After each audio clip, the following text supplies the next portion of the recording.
अभी क्रिश्चियन समाज जो है मीरा भाईंदर का, स्पेशली आगरी कोली और ईस्ट इंडियंस भी है जो इस समाज में, क्रिश्चियन समाज में है, और ये लोग भूमि पुत्र है इधर के। और जैसे सामाजिक हर एक भाषीय लोगों के लिए या हर एक कहीं ना कहीं भवन बनाए जा रहे हैं।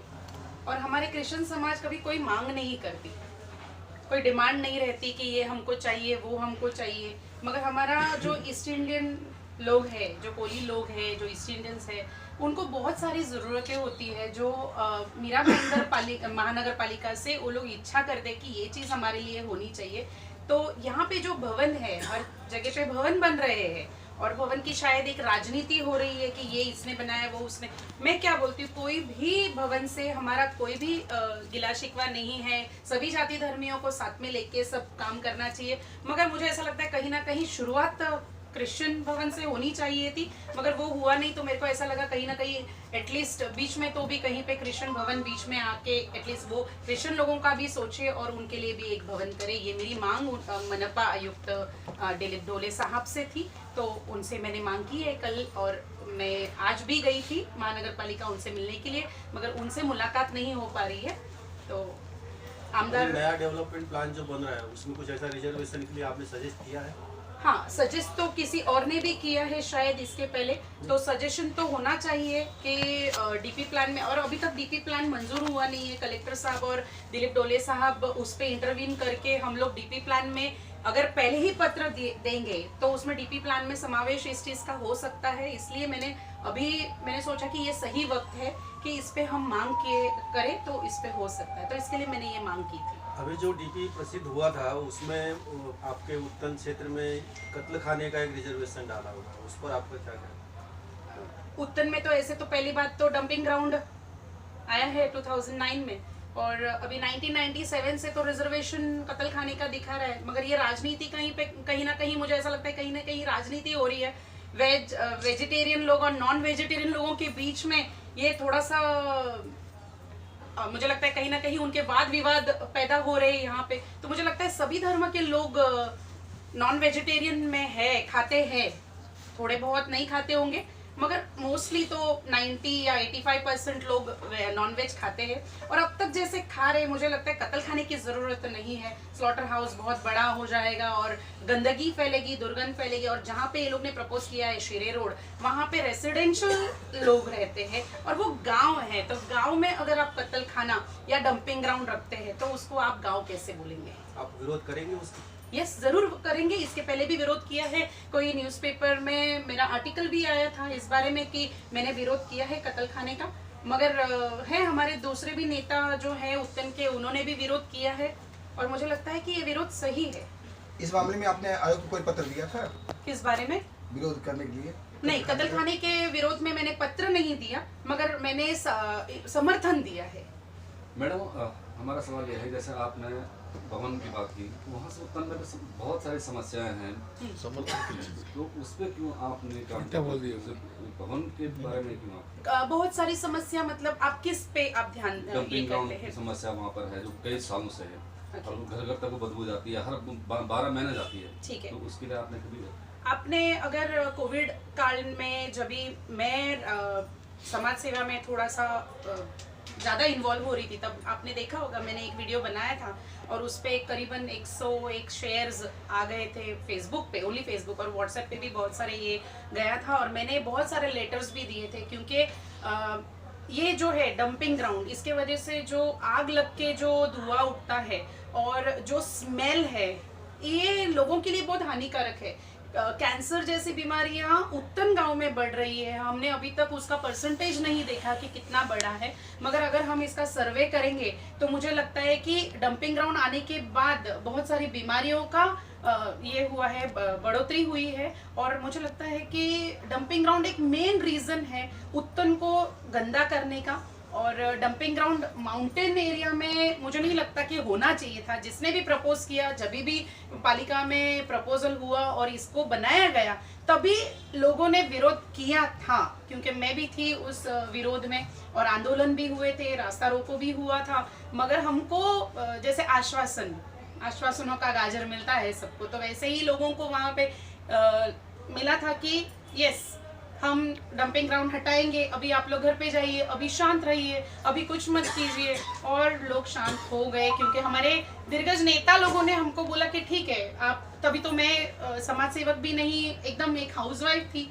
तो मेरे को भी ऐसे ही लगा था जैसे लोगों को लगा कि यस शायद ये चला जाएगा, और हम लोग घर पे चले गए थे। उसके बाद 2020 में जब भी आग लगना शुरू हुआ, कंटिन्यूस आग लग रहे, कंटिन्यूस वो डंपिंग ग्राउंड पे आग लग रहे हैं, धुआं जो उठ रहा है वो हर एक के घर घर में पहुंच रहा है। जब भी वो फ्लोर मॉपिंग होती है तब काला काला पानी निकलता है।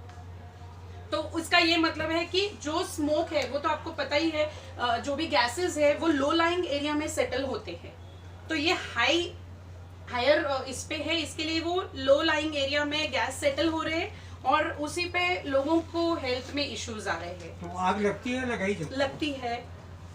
अभी देखिए ये जो सवाल है, लगती है या लगाई जाती है, ये नैसर्गिक भी हो सकता है या दोनों भी चीज हो सकती है। इस पे हम हमने जब तक देखा नहीं तब तक हम उसका जवाब नहीं दे पाएंगे। तिथे स्थानिक नगरसेवक आहेत, हो एक सोडून 3 नगरसेवक आहेत, हो मग ते 3 नगरसेवक या विषयाकडे लक्ष देत नाहीत असं म्हणणं आहे तुमचं?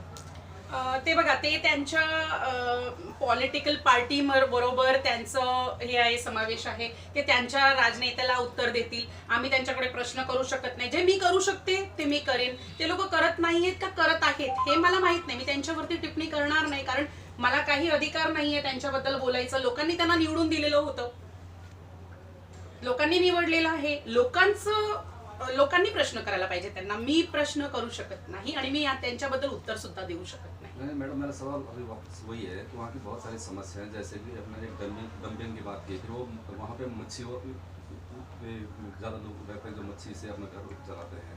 वहाँ पर तीसरी समस्या है, किसी को वहाँ पे ज़मीन खुद की रहती है लेकिन घर बना नहीं सकते हैं। तो कई समस्याएं वहाँ की, तो आप उन समस्याओं पर क्यों नहीं काम? मैंने किया है, इस पे भी काम किया है। मच्छी जो लोग हैं, अगर मैं एक लेडी हूँ और लेडी का दर्द बहुत अच्छी तरीके से समझ सकती हूँ। जो लेडीज लोग मच्छी बेचने के लिए जाते हैं और उनको नाईगांव या मरीन लाइंस, क्रॉफर्ड मार्केट, उधर जाके मच्छी बेचनी पड़ती है, और वो जो टेम्पोज में जाते हैं, फली पे सो के जाते हैं, पूरी रात भर घर से बाहर निकल के वो मच्छी बेच के जो भी पैसा मिलता है, क्योंकि मच्छी दूसरे दिन नहीं बेच सकते, उसी दिन बेच के उसको पैसा लाना होता है। कितना भी बुखार रहेगा, कुछ भी रहेगा, वो लोग निकलते हैं घर से बेचारी, और वहाँ पे मच्छी मार्केट में जाके बेच के अपने परिवार के लिए पैसे लेके आते।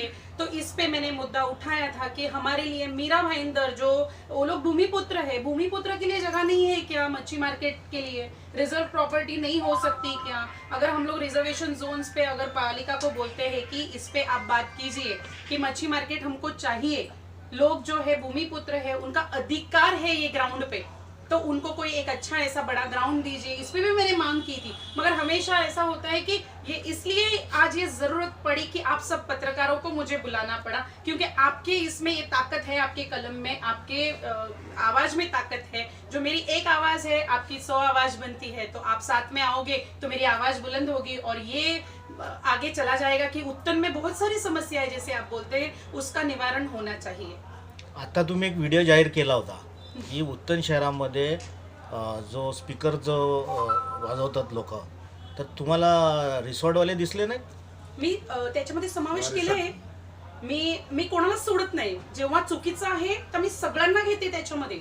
तर ते चुकलेलं आहे, फक्त नागरिक नाही, फक्त रहिवासी नाही, मी ग्राउंडवाल्यांना आणि रिसॉर्टवाल्यांना हात जोडून विनंती केलेली आहे। तुम्ही तर रोज वाजवते, म्हणजे दर एक फ्रायडे सॅटर्डे त्यांच्या घरी, त्यांच्या रिसॉर्टमध्ये आणि त्यांच्या ग्राउंडमध्ये असतं। घरात तर कधी कधी असतं, एरियामध्ये तर कधी कधी असतं, बट रिसॉर्ट आणि ग्राउंड्समध्ये दर आठवड्यात असतं। तर तिकडे मी त्यांना हात जोडून विनंती केली आहे, कारण मला माझ्याच लोकांच्या विरोधात कारवाई हे करायचं नाहीये। 10 वाजता कंट्रोल रूमला फोन केला आणि साऊंड सिस्टम उचलले गेले, तर जो पार्टी करतोय त्याला पण त्रास होणार आहे। मग पोलीस काय करतात? मग तिथे पोलीस काय करतात? तुम्ही पोलिसांशी चर्चा केली काय? पोलिसांना मी फोन पण केला आहे आणि त्यांनी मला आश्वासन दिलंय का याच्या पुढे असं होणार नाही। म्हणजे मला हे समजतं का कोणीतरी बोलावं, त्याच्यानंतर त्याच्यावर ऍक्शन होतात। कोण बोललं नाही, सोडून दिलं तर त्याच्यावरती ऍक्शन होत नाही। मैडम, ये भवन की मांग हो रही है, सपोज भवन बन भी जाए सबका, तो ये ठेकेदारों के हवाले हो जाएगा, तो इसमें समाज का कोई फायदा नहीं होगा। इस पर आप क्या कहना चाहती हैं? ओके, अगर समाज का फायदा नहीं होता है तो बहुत सारे भवन तो बनाए गए हैं ना, बहुत सारे भवन बनाए गए हैं, तो क्रिश्चियन समाज का भवन उसमें एक ऐड हो जाएगा तो उसमें कौन सी बड़ी दिक्कत आने वाली है? सवाल ये नहीं था मैडम, सवाल ये है कि सब भवन बन जाए, क्रिश्चियन भवन भी बन जाए और ये ठेकेदारों के हाथ में चला जाए, तो इससे समाज का क्या फायदा होगा? बाकी के भवन भी तो ठेकेदारों के हाथ में जा रहे हैं, बराबर। अगर ये बाकी के जा रहे हैं तो और एक में कुछ नहीं होने वाला, मगर जो लोग हैं, जो गरीब लोग हैं और जिनको वो भवन का फायदा होना चाहिए, अगर उनको भवन मिलना ही चाहिए, मेरी ये मांग है कि आप लोग इतना सब कर रहे हो ना, तो पहले भूमिपुत्र के बारे में सोचो, पहले इधर के लोकल लोगों के बारे में सोचो। मैं ये नहीं बोलती कि दूसरों के बारे में मत सोचो, इतर भाषीय, इतर आप लोग सब भाई बहन है हमारे, हम साथ में रहते हैं मीरा भाईंदर में, सभी जाति धर्म साथ में रहते हैं और साथ में रहना ही चाहिए और साथ में सबका ही विकास होना चाहिए। मगर अगर एक समाज को आप बाजू में करके आप चलते हैं तो मुझे लगता है कि कहीं ना कहीं, मैं वही बोल रही हूँ कि आपका सवाल का जवाब यही है कि अगर उधर इतने तो फायदे हो ही रहे हैं ठेकेदारों को, समाज को नुकसान ही हो रहा है आप बोल रहे हैं, मगर हमारा एक मॉन्यूमेंट जैसा तो तैयार हो जाएगा कि मीरा भाईंदर में क्रिश्चियन समाज रहता है, उनका भी एक भवन है। इस संदर्भ में किस अधिकारी से क्या बात हुई है? ओके, अभी मैंने कल 6 तारीख को कमिश्नर साहब को मिलने गई थी, उनके पास देके मैंने उनके पीए, क्योंकि कल देवेंद्र फडणवीस जी आए थे और उसके वजह से हमारे आयुक्त साहब केबिन में नहीं थे, तो मिलना नहीं हुआ, पूरे दिन भर वो नहीं थे, तो उनके वजह से मैंने उनके पीए के हाथ में दिया है लेटर। और आज भी मैंने फ़ोन किया था कि मैं कमिश्नर साहब से 2 मिनट मिल सकती हूँ, बोले नहीं आप 2-2:30 बजे के बाद आइए, शायद मैं अभी जाऊँ उधर। मगर उसके बाद मैंने ये सोचा कि शहर अभियंता के हाथ में बहुत सारी चीज़ें होती है, तो मेरे को लगा कि उनके हाथ में, उनके पास तो ये जाएगा ही जाएगा प्रपोजल, सब साथ में ही बैठेंगे। दीपक खाम्बित साहब को भी मैंने जाके मिली, आज मिलना तो नहीं था मगर मैंने बोला थोड़ा वक्त है, कमिश्नर साहब को मिलने आए थे तो दीपक खाम्बित साहब को भी मिल लेते एज अ फ्रेंडली वे। मैं उनके खाली कोई लेटर वगैरह कुछ नहीं लेके गई, मैंने उनसे बात की, मैंने उनको जाके बोला कि ऐसे ही मिलने आई, मैंने एक प्रपोजल डाला है, वो प्रपोजल मैंने क्रिश्चियन समाज के लिए डाला है, तो अगर आपके टेबल पे आता है तो ज़रूर क्रिश्चियन समाज के बारे में सोचे, ऐसा मैंने उनको बोला। मगर एट द सेम टाइम उन्होंने मुझे जो जवाब दिया वो मुझे लगता है कहीं ना कहीं बहुत गलत जवाब है कि क्रिश्चियन समाज परिपूर्ण है, उनके ये है, ट्रस्ट है, उनके फाउंडेशंस है, उसके माध्यम से वो बहुत सारा काम करते हैं, उनके स्कूल्स है, ये है वो है, उनको ज़रूरत नहीं है, वो अपना कर लेंगे। तो ये जो स्टेटमेंट है और ये जो बोलते हैं कि आप ये सब मत करने जाइए, तो कहीं ना कहीं मुझे बहुत बुरा लगा कि इस तरीके से वो बात कर रहे। ये मांग मेरे खुद के लिए पर्सनल तो है नहीं कि मैं लेके जा रही हूँ कि मुझे भवन चाहिए, मेरे समाज के लिए चाहिए। और अगर कोई नहीं बोलेगा, कोई अपने समाज के लिए नहीं बोलेगा तो कौन बोलेगा? क्योंकि सभी एजुकेटेड है हमारे समाज के लोग, मगर हमको ये सिखाया जाता है कि शांति से हर चीज़ काम करा जाए। हम शांति से करते हैं मगर बहुत लोग बाहर आने से कतराते हैं, अपने काम में बिजी रहते हैं। तो मैंने सोचा कि अगर मेरी आवाज़ अगर मैं बुलंद करके 2 शब्द बोल दूं कि हाँ हमको ये मांग है हमारे समाज के लिए, तो मैंने ये किया। लेकिन मैडम जब ठेकेदारों के अंडर में चला जाएगा भवन तो गरीब लोगों का क्या फायदा मिलेगा उसमें? ठीक है, उस पर हम बाद में बात करेंगे ना। अगर ये होता है और हमको ऐसा लगता है कि गरीब लोगों को फायदा नहीं है इसमें, तो हम सब साथ में मिलके इसके खिलाफ आवाज उठाएंगे और चेंजेस तो होते रहेंगे। तो जितने भी बने सब ठेकेदारों के अंडर में मोनोपोली रेट ले रहे वो लोग, तो ठीक है ना, हम बात करेंगे ना इसके बारे में। हम देखो, मैं जैसे बोली मैं अकेली हूँ, अगर आप सबकी आवाज मेरे साथ में जुड़ती है तो वो बुलंद आवाज हो जाती है और वो कमिश्नर नहीं पूरे राज्य को, सरकार को हिला सकती है।